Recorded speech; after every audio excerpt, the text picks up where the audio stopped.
Basically what you're looking at here, folks, is a little bit of a in progress portion of how we start our foundations.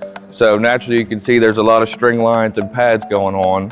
What we start with is establishing our four corners of our foundation. And then from there, we lay out our pads, as you can see here. And once all that's established, we basically set up our tool, our laser here. This will establish basically keeping everything nice and level.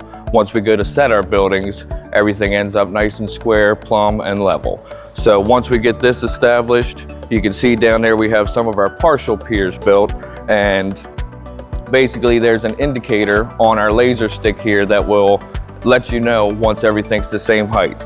We build up with our concrete masonry units up to a certain point, and then after that we use our shim lumber to keep everything nice and level. And then you can see here, once our laser starts beeping solid, that means all our piers are good to go and we can continue setting buildings.